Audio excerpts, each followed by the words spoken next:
مقبول نصلي على رسوله الكريم أما بعد فأعوذ بالله من الشيطان الرجيم بسم الله الرحمن الرحيم تبارك الذي نزل الفرقان على عبده ليكون للعالمين نذيرا صدق الله العظيم۔ اللہ رب العزت نے ہر انسان کو بہت ساری نعمتیں عطا فرمائی ہیں۔ یہ انسان آج ان نعمتوں میں برکت چاہتا ہے، اور جب ان نعمتوں میں برکت نہیں ہوتی تو یہ انسان فکر مند ہو جاتا ہے کہ میرے وقت میں برکت نہیں، میری زندگی میں برکت نہیں، ہمارے ہاں کھانے میں برکت نہیں، ہماری کمائی میں برکت نہیں، چیزوں میں برکت نہیں۔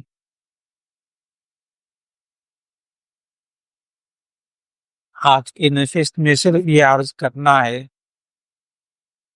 کہ یہ برکت کیا چیز ہوتی ہے، یہ حاصل کیسے ہوتی ہے،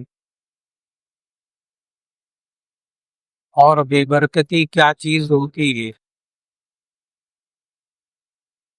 اور اس سے ہم کیسے بچ سکتے ہیں۔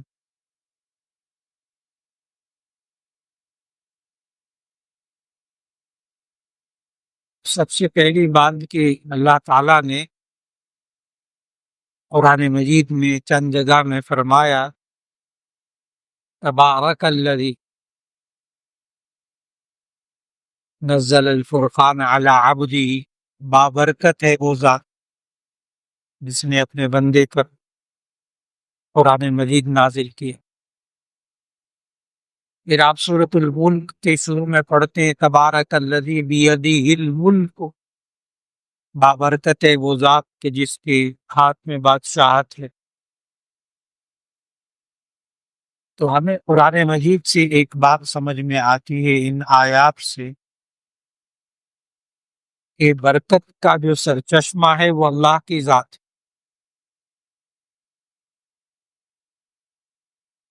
برکت ملتی ہے اللہ کی طرف سے، تو فوراً یہ بات بھی سمجھ میں آ گئی کہ برکت اٹھاتا بھی اللہ ہی۔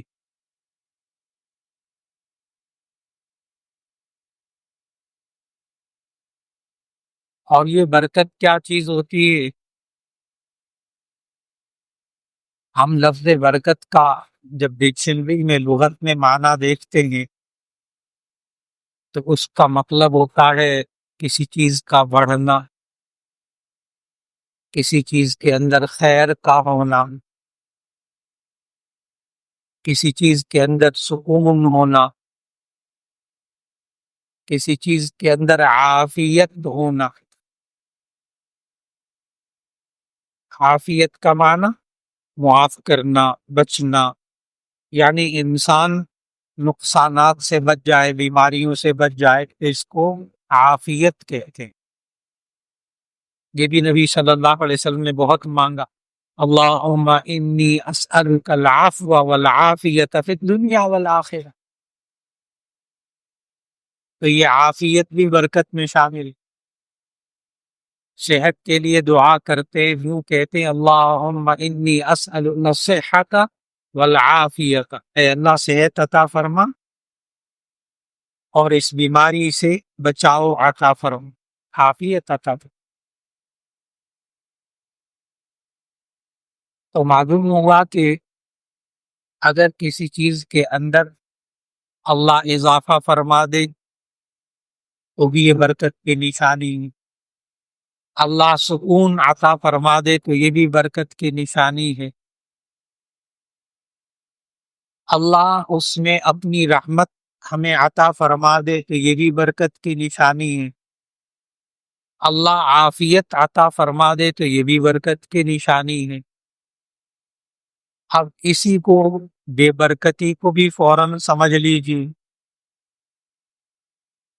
چیزوں میں قلت پیدا ہو جائے تو یہ بھی کس کی نشانی ہے؟ بے برکتی۔ سب چیزیں موجود ہیں، کوئی کمی نہیں ہے، مولانا زندگی میں سکون نہیں ہے، بے برکتی کی نشانی۔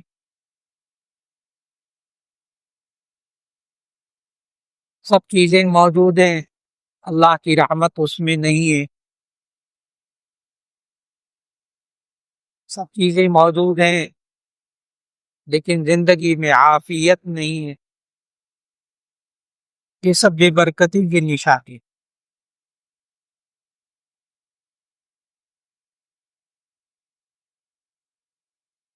اللہ رب العزت نے انسان کا مزاج یہ بنایا کہ یہ برکت کو چاہتا ہے، چیزوں کا زیادہ ہونا۔ اللہ نے سمجھایا میں کیسے بڑھاتا ہوں ان چیزوں کو، نعمتوں کو۔ لَإِن شَكَرْتُمْ لَأَزِيدَنَّكُمْ، اگر تم شکر کرو گے میں اور زیادہ کر دوں گا۔ معلوم ہوا شکر کرنے سے برکت ہو۔ وَلَئِن كَفَرْتُمْ إِنَّ عَذَابِي لَشَدِيدٌ، اور اگر تم ناشکری کرو گے تو میرا عذاب بڑا سخت ہے۔ یہاں مفسرین لکھتے ہیں کہ عذاب سے مراد صرف آخرت کا عذاب نہیں ہے، دنیا میں اللہ ناشکری کا عذاب انسان کو خود دکھاتا ہے۔ آسان آسان باتیں، برکت اور بے برکتی کو سمجھیں۔ اس پاکستان کے اندر گندم اگتی ہے کہ جب گندم اگتی ہے، گندم کی کٹائی ہوتی ہے جون جولائی میں، تو آخر میں آپ اب بھی یہی سنتے ہیں کہ ہمارے ہاں اتنی گندم پیدا ہوئی ہے کہ آپ اس کو برآمد کر سکتے ہیں، ایکسپورٹ کر سکتے ہیں، ہماری ملکی ضروریات کے لیے کافی ہے۔ اللہ نے یہ زمین ایسی دی، لیکن ہم دسمبر جنوری کے بعد باقی 6 مہینے ہم باہر کے ملکوں کی ردی گندم کھاتے ہیں، اس لیے کہ جب انسان بدنیت ہو جائے کہ پاکستان کی جو ذائقے والی گندم، بہترین گندم، وہ باہر سپلائی ہو جائے، پیسہ کما لیں، زیادہ سے زیادہ پیسہ کما لیں، ہمارے عوام کی خیر ہے۔ یہ ہر قسم کا آٹا ہوگی، نان کھا لیتے ہیں، چنانچہ پھر باہر گندم بھیجی، پھر اس کے بعد آپ سنتے ہیں باہر سے گندم منگوائی جاتی ہے، وہ اور مہنگی پڑتی ہے۔ پھر ایک وقت ایسا آتا ہے کہ وہی پاکستان ہوتا ہے، یہ میں بے برکتی کی نشانیاں بتا رہا ہوں، وہی پاکستان ہوتا ہے، اچھی بھلی بڑے بڑے اچھے گھرانوں کی خواتین وہ بوریاں آٹے کی لینے کے لیے لائنوں میں لگی ہوتی، یہ وہی ملک ہے جہاں اتنی گندم ہر سال اگتی ہے، لیکن جب بیچ میں ناشکری آ گئی، بدنیتی آ گئی، ناشکری سے بھی نعمتیں کم ہوتی اور بدنیتی سے بھی نعمتیں کم ہوتی۔ یہ بدنیتی کیا ہوتی ہے؟ شیخ سعدی نے واقعہ لکھا، آپ اس سے بڑی گہرائی میں جائیں گے۔ شیخ سعدی رحمت اللہ علیہ نے لکھا کہ ایک شخص کا باغ تھا، اس میں انار بہت موٹے موٹے اور بڑے جوس والے انار، بڑے بڑے دانوں والے انار لگتے تھے، اور دور دراز علاقوں میں تھا۔ ایک جگہ وہاں سے بادشاہ گزرا، اس نے راستے میں رک کے انار کھائے، اس نے کہا حیرت، اتنے بڑے بڑے انار، اس باغ والے پر ٹیکس لگانا چاہے، یہ اتنا کماتا، چنانچہ اس نے ٹیکس لگا دیے۔ اس کو اس وقت میں مقصود کہتے تھے، مقصود، اس پر ٹیکس لگا دی۔ ایک چند سال بعد وہاں سے گزرا، اسی باغ کے پاس سے، اسے سعدی لکھتے ہیں کہ وہ انار چھوٹے چھوٹے سے اور عجیب سے اس باغ کے.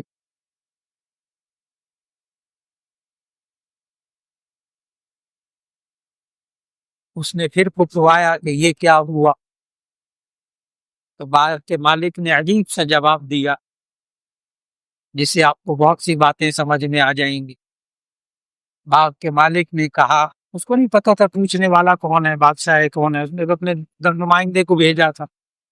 تو باغ کے مالک نے کہا ہمارے بادشاہ کی شاید نیت خراب ہو گئی ہے، اس وجہ سے باغ نے پھل دینے بند کر. میرا خیال ہے بہت گہری بات عرض کر. یہ آدمی کما رہا، یہ آدمی کما رہا، یہ اس چیز سے کما رہا، اس پر ٹیکس لگاؤ، اس پر ٹیکس لگاؤ. یہاں تک کہ پہلے کہا کہ سولر لگاؤ لگاؤ لگاؤ، اس سے بجلی مفت پیدا ہوتی، پھر سولر پہ بھی ٹیکس لگا دیا. یہ سورج سے روشنی حاصل کر رہے ہیں، مفت کر رہے ہیں، ان پر ٹیکس لگا.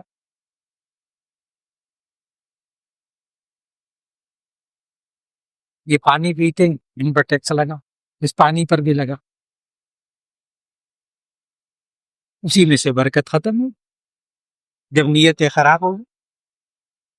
کوئی تنقید نہیں، کوئی تنقید نہیں، یہ تو صرف شادی کے زمانے سے چلا آ رہا. تو ناشکری سے برکت اٹھتی، بدنیتی سے برکت اٹھتی ہے. عجیب بات یہ ہے کہ یہ انسان اپنی ضرورت تقاضے کو دبا کر دوسری کی ضرورت پورا کرے، یعنی ایثار کرے، تو اللہ برکت دیتا ہے. اور اگر انسان نفسا نفسی میں پڑ جائے، بس میرا پیٹ بھر جائے، مجھے یہ چیز مل جائے، دوسرا بھوکا رہتا رہ جائے، دوسرے کا نقصان ہوتا ہو جائے، مجھے یہ چیز مل جائے، جب نفسا نفسی آ جائے تو برکت ختم ہو جاتی.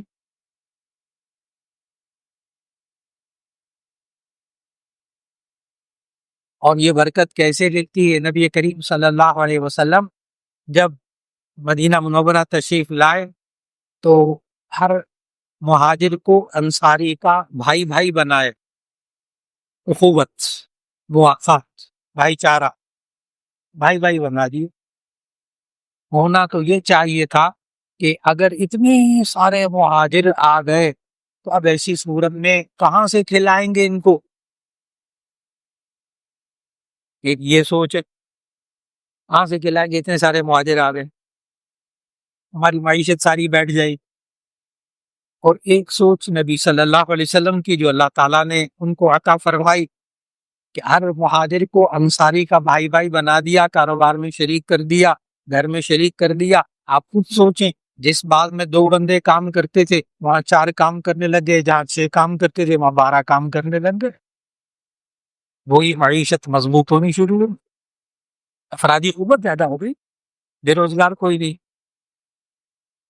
مانگنے والا کوئی نہیں، بے روزگار کوئی نہیں.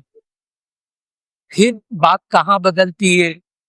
دیکھیے برکت کیسے ہوتی ہے کہ سب سے زیادہ مال نبی صلی اللہ علیہ وسلم کے پاس آئے غزوہ خیبر کے موقع پر. بنو نذیر کے اموال، یہودیوں کے بہت مال آئے.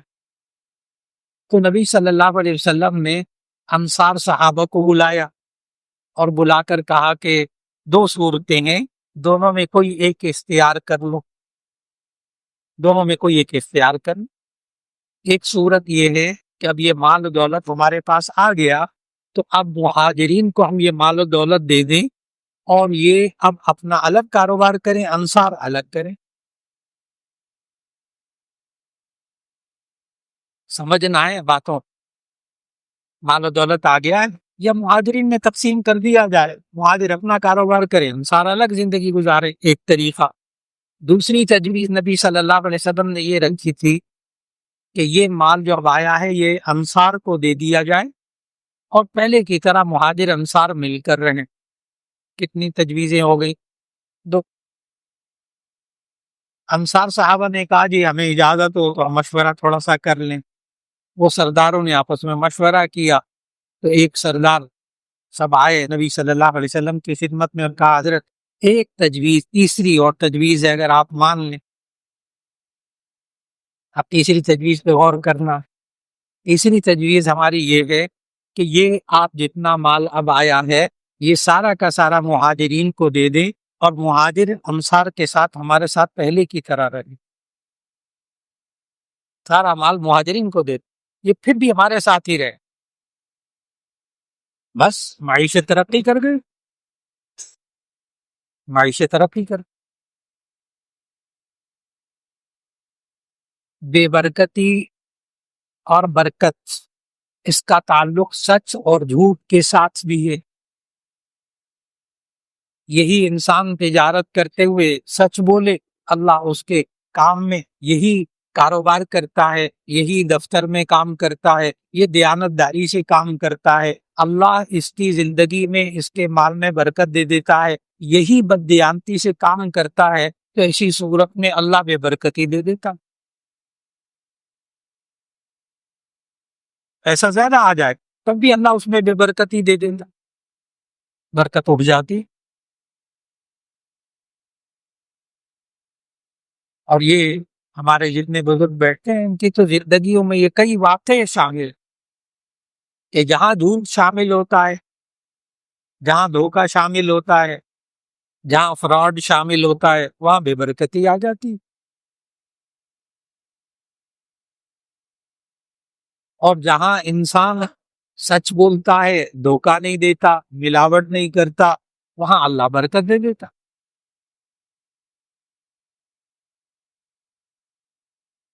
جھوٹ بولنے سے، کرپشن کرنے سے برکت نہیں ہوتی۔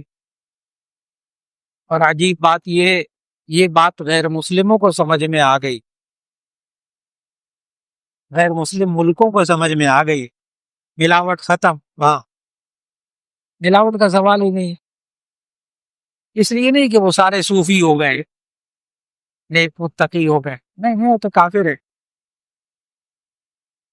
لیکن انہوں نے قوانین ایسے بنائے کہ ایک دفعہ کوئی فیکٹری والا ایک دودھ کے اندر، دوائی کے اندر، فلاں کے اندر ایک دفعہ ملاوٹ کر کے اپنی چیز مارکیٹ میں لے آئے، وہ اس ملک میں نہیں رہ سکتا، ایسے قوانین ہیں، وہ سارے قوانین کو جانتا، قید الگ بھگتنی پڑے گی، فیکٹری الگ بند کرنی پڑے گی، لائسنس اس کا منسوخ ہو جائے گا، یہاں تک کہ وہ اگر ملک چھوڑ کر بھاگ جائے تو بھاگ جائے، لیکن اس کو وہاں اس ملک کے اندر پناہ نہیں ملے،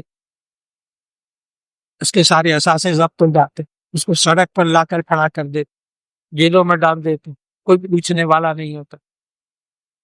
یہ وہ وہاں کے قوانین، معلوم ہوا، اب غور سے سنیے گا، جس معاشرے میں عدل و انصاف ہوتا ہے اس معاشرے میں برکت ہوتی ہے، جس معاشرے کے اندر، جس ماحول کے اندر، جس ادارے کے اندر، جس کاروبار کے اندر عدل و انصاف نہیں ہوگا، ظلم ہوگا، وہاں اللہ برکت اٹھا دے، وہاں اللہ برکت اٹھا دے۔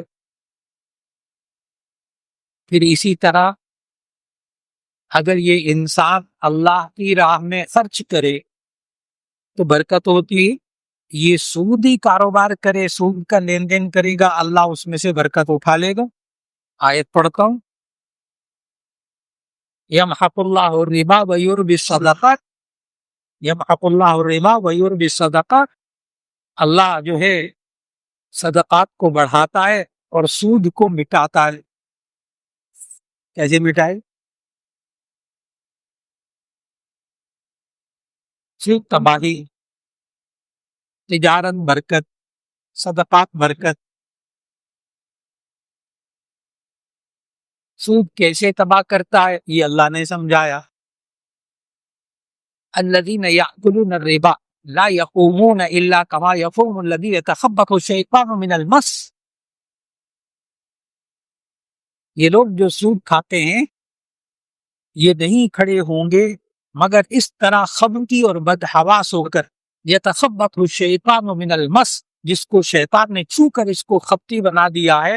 بعض مفسرین کہتے ہیں کہ یہ آخرت میں ہوگا سزا اس کی، اور بعض مفسرین کہتے ہیں اللہ دنیا میں خبتی بنا دیتا ہے، اور مفسرین کی رائے ایک طرف، ڈیبٹ کارڈ، کریڈٹ کارڈ لے کر قرض لینا شروع کر دیتا ہے بندہ، اور پھر اس کے بعد جتنا پریشان ہوتا ہے ایسا ہی لگتا ہے یتخبطہ الشیطان من المس، اس کو شیطان نے چھو کر خبتی بنا دیا ہے، اس کو کچھ سمجھ میں نہیں آتا کیا ہوگا میرے ساتھ۔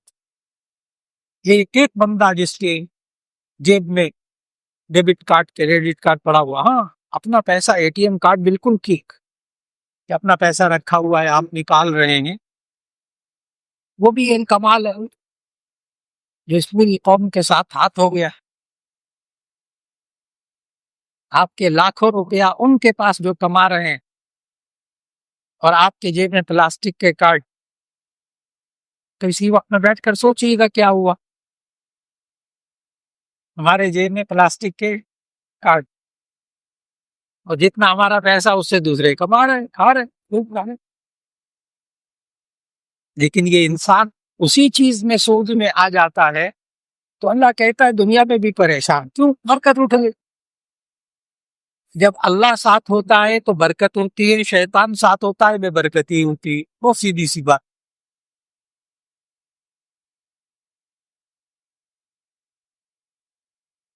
شیطان خرچ کرنے سے روکتا ہے، شیطان خرچ کرنے سے روکتا ہے، اور شیطان انسان کو محتاجی کا ڈر، خوف دلاتا ہے۔ اللہ تعالیٰ نے سورۃ البقرہ میں سمجھایا، وَالشَّيْطَانُ يَعِدُكُمُ الْفَقْرَ، یہ شیطان تمہیں فقر سے ڈراتا ہے۔ دیکھو اگر تم نے اپنے بہن کی مدد کر دی، بھائی کی مدد کر دی، اور تم نے اپنے بچوں کے ساتھ اچھا سلوک کر دیا اور فلاں کو دے دیا، تم بھوکے مر جاؤ، آخر ختم ہو گئی۔ یہ برکت کو سمجھا ہی نہیں۔ قُلْ مَا أَنفَقْتُم مِّن خَيْرٍ فَلِلْوَالِدَيْنِ وَالْأَقْرَبِينَ وَالْيَتَامَى وَالْمَسَاكِينِ وَابْنِ السَّبِيلِ، اللہ نے راستے بتائے برکت کے، ماں باپ پر خرچ کرو، اللہ برکت دے۔ لوگ آج بہت پوچھتے ہیں، کئی دفعہ کہہ بھی دیتے ہیں، کچھ ہوتے بیچارے بے تکلف، کہتے ہیں مولانا آپ کہتے ہو بسم اللہ پڑھ کے کھانا کھاؤ برکت ہوتی، تو کیا وہ ایک روٹی دو روٹی ہو جاتی؟ کیا ایک پلیٹ سالن دو پلیٹ سالن ہو جاتا؟ بعض لوگ الجھتے ہیں، بسا اوقات میں ان کو کہہ بھی دیتا، میں کہتا ہوں ہاں ایسے ہی ہوتا ہے، اور حدیث سناتا ہوں جامع شریف، ایسے لوگوں کیا بسم اللہ پڑھ کے کھانے سے برکت ہوتی ہے؟ تو کیا کھانا بڑھ جاتا ہے؟ کیا روٹیاں بڑھ جاتی؟ اور اتنی ہوتی؟ اب میں ان کو حدیث سناتا، کہتا ہوں نہیں، واقعی برکت مانا اس میں اضافہ ہوتا۔ جیسے نبی صلی اللہ علیہ وسلم صحابہ کے ساتھ کھانا کھا رہے تھے، جامع ترمذی کی حدیث، کھانا بڑا برکت والا، نبی صلی اللہ علیہ وسلم ساتھ بیٹھے، صحابہ بیٹھے، برکت والا کھانا۔ فجاء اعرابی فاکل بلقمتین، اسی حدیث میں ایک بدو آیا، اس نے فاکل بلقمتین، سارا کھانا دو لقموں میں کھا گیا، ختم کہانی۔ اب صحابہ سے نہیں رہا گیا، صحابہ نے پوچھا یا رسول اللہ صلی اللہ علیہ وسلم، جب ہم نے کھانا شروع کیا تھا تو بڑا برکت والا تھا، اور جب کھانے کا اختتام ہوا تو وہ اختتام برکت والا نہیں تھا۔ دیکھیے صحابہ نے پہچان لیا کہ ابھی ہم بھوکے تھے، یہ ہمارا پیٹ نہیں بھرا، کھانا ختم ہو گیا۔ نبی صلی اللہ علیہ وسلم نے فرمایا، دیکھیے صحابہ نے پہچان لیا، شروع میں برکت تھی، اب برکت نہیں ہوئی۔ نبی صلی اللہ علیہ وسلم نے فرمایا، غور سے سنیے گا، اما ھذا لو سما لکفاکم، اما ھذا لو سما لکفاکم، یاد رکھنا اگر یہ بدو آنے والا اگر بسم اللہ پڑھ کے کھانا کھاتا تو ہم سب کو کافی ہو جاتا۔ یہ جواب ہے اس کا، وہ ایک پلیٹ دو پلیٹ ہوتی ہے، ایک روٹی دو روٹی، یہ جواب ہے کہ جی ہاں وہی کھانا ہوتا ہے، اللہ اس میں سے برکت اٹھا لیتے۔ اور جتنے بزرگ یہاں تشریف فرما ہیں، بوڑھے بوڑھے لوگ، ان سب کے گھروں میں ان کو یاد کریں، بچپن کے اندر ایک بندہ کماتا تھا، ایک بندہ کماتا تھا، ادھر سے جناب رات کو خالہ بچوں سمیت آ رہی ہے، ادھر پھوپھی بچوں سمیت آ رہی ہے، ادھر فلاں آ رہا ہے بچوں سمیت، کوئی رات کو 1 بجے ریل کار کے اوپر آ رہا ہے، کوئی جناب پنڈی میں آ رہا ہے، کوئی کہیں سے آ رہا ہے۔ ایک بندہ کما رہا ہے، سارے کھا رہے ہیں۔ اور اس کی تو میں مثال میں نے اپنی زندگی میں دیکھی، حضرت مولانا فاضل عارف فضیل الرحمان صاحب کے گھر میں والد محترم کے ہاں، ان کے والد محترم ایک کمانے والے، مسجد بس، اور وہ آ رہا ہے بچوں سمیت، وہ بھی آئے، اس کے لیے بھی کھانا تیار، سادہ کام، ہر ایک کے لیے تیار، جب مرضی آئے۔ مجھے یاد نہیں ہے کہ میں نے اپنی زندگی میں دیکھا ہو مہمان آ جائے تو یہ کہا جائے وہ مہمان آ گیا، اب کیا ہوگا، اب کیا ہوگا، کیسے گزارا ہوگا، ہمارے مہمان بہت آتے ہیں، کبھی زندگی میں یہ جملے نہیں سن۔ ایک اور میرے سامنے تشریف فرمائے، میرے بچپن کے ساتھی، ان کے والد توضیح حسن صاحب یہاں وادت کالونی میں ہوتے تھے، اکیلے تھے، اکیلے، اللہ کتنے بچے تھے، 7 9 10 بچے، 10 بچے، مجھے آج بھی ان کی زندگی یاد، توضیح حسن صاحب کے۔ ایک بندہ کماتا، اور کماتے بھی کیا تھے، خوشخطی کتابت کر کے، حضرت مولانا ادریس صاحب رحمۃ اللہ علیہ کی کتابیں انہوں نے لکھی، مولانا موسیٰ صاحب رحمۃ اللہ علیہ کی کتابیں لکھی، بس تھوڑا بہت جتنا مل جاتا تھا، 10 بچے، اور پھر آنے والے مہمان سارا ماشاء اللہ برکت سے۔ پہلے کیا ہوتا تھا، ایک کماتا تھا، برکت، ایک کماتا تھا، سارے کھاتے تھے، اب سارے کماتے ہیں اور ہائے ہائے کرتے، کیوں، وہ مہمان آ گیا، ہائے ہائے کیسے کیوں آ گئے، یہ ہر وقت آ کر منہ اٹھا کر آ جاتے ہمارے گھر میں۔ اور نبی صلی اللہ علیہ وسلم اور صحابہ ہمیں سمجھا رہے کہ مہمان برکت ہوتے، مہمانوں کے آنے سے برکت ہوتی۔ یہ میں وہ باتیں بتا رہا ہوں جو پریکٹیکل لائف، عملی زندگی سے تعلق رکھتی، ہم اپنی آنکھوں سے دیکھتے، برکت کیا چیز۔ آخر میں عرض کروں، ہم شروع میں ذکر کیا تھا، ہر ایک چاہتا ہے میری عمر میں برکت ہو، میرے رزق میں برکت ہو، اس میں اضافہ ہو جائے۔ حدیث سنانے لگا، بخاری شریف کی حدیث ہے، صحیح مسلم میں بھی موجود ہے، یعنی متفق علیہ حدیث ہے۔ نبی صلی اللہ علیہ وسلم نے فرمایا، من احب ان یبسط له فی رزقه ولیرفع له فی اثره فلیصل رحمہ۔ ترجمہ غور سے سنیے گا، اس رشتہ دار سے ناراض، اس سے ناراض، اس سے لڑائی، اس سے لڑائی، اس سے فلاں، اس کی شکل میں نہیں دیکھوں گا، اس کے سلام میں نہیں کروں گا، کیا مصیبت ہے زندگیوں میں بے برکتی۔ نبی صلی اللہ علیہ وسلم نے کیا فرمایا، من احب ان یبسط له فی رزقه ولینسع له فی اثره فلیصل رحمہ۔ جو شخص یہ چاہتا ہے کہ اس کی عمر میں اضافہ ہو جائے اور اس کی رزق میں اضافہ ہو جائے، اسے چاہیے صلہ رحمی کرے، رشتوں کو جوڑ کے رکھے، رشتہ داریاں نبھانے سے اللہ برکت دیتا ہے، عمر میں بھی، رزق میں بھی۔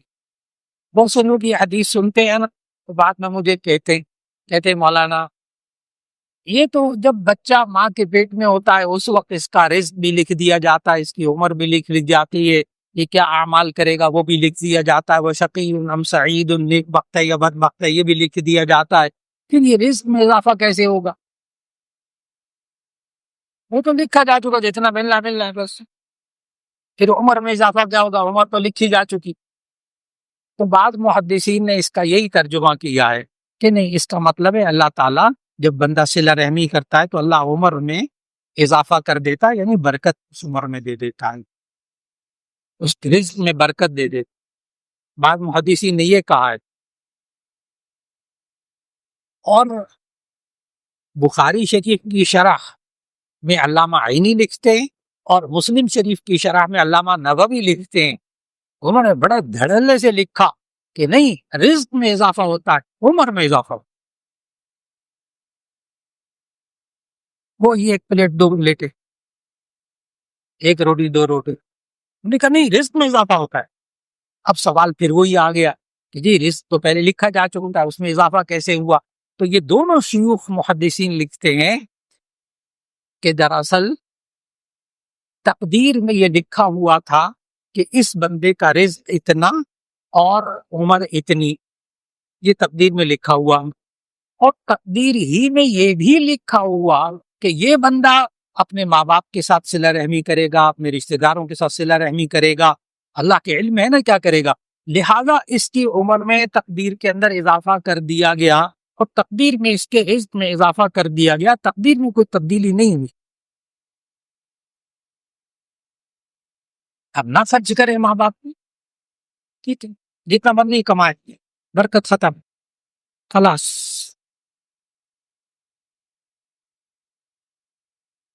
یہ نہ خرچ کرے اپنے بہن بھائیوں کا، جمع کرتا رہے، کچھ نہیں ملے، سب کچھ ہوتے ہوئے بے برکتی۔ بندہ بھی سوچتا ہے اس موضوع کو سن کر کہ جی اگر، اور یہ بتاؤں ایک اور بات، نیک کام کریں گے، نیک کام اللہ برکت دے گا۔ اپنے اوقات میں نیک کام کریں، اللہ اس وقت میں برکت دے دے گا۔ اپنے رزق میں حلال کمائیں، اللہ برکت دے دے گا۔ گھر میں نماز پڑھیں، اللہ برکت دے دے گا۔ گھر میں قرآن پڑھیں، اللہ برکت دے دے گا۔ گناہوں سے بچنے پر اللہ برکت دیتا ہے، اور گناہوں کی، گھر میں گناہ ہو رہے ہوں تو اس گھر کے اندر بے برکتی آ جائے گی۔ جہاں بے نمازی ہوں گے سارے، وہاں بھی بے برکتی آ جائے گی، اور جس کاروبار کے اندر لوگ گناہ میں مبتلا ہوں گے وہاں بھی بے برکتی آ جائے گی۔ اس انسان کی زندگی میں اگر گناہ نہیں ہوں گے تو اللہ برکت دے گا۔ یہ جتنا گناہوں سے بچے گا اللہ مشکلات سے نکال کر برکت دے گا۔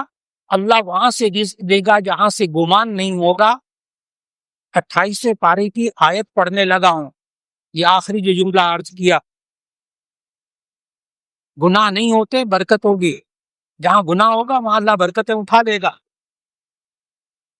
اللہ پتہ کیا کہتا ہے 28ویں پارے میں، سورہ طلاق کی آیت نمبر 3 میں، من یتق اللہ یجعل لہ مخرجا ویرزقہ من حیث لا یحتسب۔ من یتق اللہ، جو بندہ تقوی اختیار کرتا ہے یعنی گناہوں سے بچتا ہے، من یتق اللہ، جو بندہ اللہ سے ڈرتا ہے، تقوی اختیار کرتا ہے، یجعل لہ مخرجا، اللہ اس کے لیے مشکل سے نکلنے کا راستہ بنا دے۔ مخرج سمجھتے؟ کبھی کبھی دیکھا ہوائی جہازوں کے اندر، ہوٹلوں کے اندر لکھا ہوتا ہے مخرج، ایگزٹ، ہاں ایگزٹ، یہاں سے نکلنے کا راستہ، مخرج، نکلنے کا راستہ۔ من یتق اللہ، جو گناہوں سے بچتا ہے، یجعل لہ مخرجا، اللہ اسے مشکل سے نکلنے کا راستہ بنا دیتا ہے۔ آگے پتہ کیا اللہ نے کہا، وَيَرْزُقْهُ مِنْ حَيْثُ لَا يَحْتَسِبْ، پھر اللہ وہاں سے رزق دیتا ہے جہاں سے گمان نہیں ہو۔ خرچ کرتا ہے یہ ماں باپ پہ، خرچ کرتا ہے بہن بھائیوں پہ، خرچ کرتا ہے اللہ کے راستے میں، رزق اللہ کہیں اور سے دیتا ہے، رزق اللہ کہیں اور سے دیتا، بندہ نہیں سمجھتا، بندہ نہیں سمجھتا، بندے کو سمجھنا ہوگا برکت کس کے پاس ہے، اللہ کے پاس، وہ اللہ کی ذات بابرکت، تبارک الذی بیدہ الملک، برکت اسی نے دینی ہے۔ آسان سی بات عرض کروں، اس کا کہنا مان لیں گے نا تو وہ برکت دے دے گا، نہیں کہنا مانیں گے نا، سب کچھ ہوتے ہوئے وہ برکت بیچ میں سے اٹھا لے گا۔ اللہ ہم سب کو زندگی میں برکت عطا فرمائے، سکون عطا فرمائے، جتنا ہے اللہ حلال کمانے کی توفیق دے دے، گناہوں سے بچنے کی توفیق دے دے۔ دعا فرما لیجیے۔ الحمدللہ رب العالمین، اللہم صلی علی سیدنا و مولانا محمد وعلی آل سیدنا و مولانا محمد وبارک وسلم۔ ربنا آتنا فی الدنیا حسنۃ وفی الآخرۃ حسنۃ وقنا عذاب النار۔ یا اللہ ہماری دنیا بھی اچھی فرما دو، ہماری آخرت بھی اچھی فرما دو، ہمیں جہنم کے عذاب سے بچا لے۔ یا اللہ ہماری زندگی میں برکت عطا فرما، یا اللہ ہمارے وقت میں برکت عطا فرما، ہمارے مال میں برکت عطا فرما، یا اللہ ہمارے کھانے پینے کی چیزوں میں برکت عطا فرما، یا اللہ ہمارے کاروبار میں برکت نصیب فرما۔ یا اللہ ہم جہاں دفاتر میں کاروبار کرتے ہیں، یا اللہ دفاتر میں کام کرتے ہیں، اے اللہ ایک ایک بندے کو حلال کمانے کی توفیق عطا فرما، یا اللہ پھر اس میں برکت نصیب فرما دے۔ یا اللہ ہمارے علم میں بھی برکت عطا فرما، عمل میں بھی برکت عطا فرما۔ یا اللہ ہم سب کو ہر وہ کام کرنے سے بچنے کی توفیق عطا فرما جس سے تو نعمتوں میں برکت اٹھا لیتا ہے، جس سے سکون تباہ ہو جاتا ہے، جس سے عافیت ختم ہو جاتی ہے، جس سے اللہ کی رحمت دور ہو جاتی ہے۔ اے اللہ ہمیں ہر اس گناہ سے بچنے کی توفیق عطا فرما۔ یا اللہ ہمیں ایسا تقوی، ایسی پرہیزگاری عطا فرما جس کی وجہ سے تو مشکلات سے نکلنے کا راستہ بنا دیتا ہے اور وہاں سے رزق دیتا ہے جہاں سے گمان بھی نہیں ہوتا۔ یا اللہ ہم سب کو برکتیں عطا فرما، جتنے بیمار ہیں سب کو شفا عطا فرما۔ خاص طور پر ابھی ایک صاحب نے مجھے بتایا، نمازی، کہ وہ اسپتال میں رہے ہیں، اللہ ان کو کامل شفا عطا فرما۔ جو پریشان حال ہے یا اللہ ایک ایک کی پریشانی کو دور فرما۔ یا اللہ جتنے بھی گھروں میں بچے اور بچیاں جوان ہیں، رشتوں کی وجہ سے فکر مند ہیں، سب کو نیک رشتے عطا فرما، اور یا اللہ گھروں میں سکون عطا فرما، ہم سب کی دعاؤں کو قبول فرما۔ اور یا اللہ جتنے ہمارے نمازیوں میں سے، احباب میں سے، والدین میں سے جو اس دنیا سے رخصت ہو گئے، سب کی مغفرت فرما۔ یا اللہ والدین زندہ ہوں، ان کی قدر کرنے کی توفیق عطا فرما، ان کی خدمت کرنے کی توفیق عطا فرما، ہم کو رشتہ داروں کے ساتھ صلہ رحمی کی توفیق عطا فرما، ہمیں آخرت کی فکر عطا فرما، خوف خدا عطا فرما۔ وصلی اللہ تعالی علی خیر خلقہ محمد و آلہ و اصحابہ اجمعین برحمتک یا ارحم الراحمین۔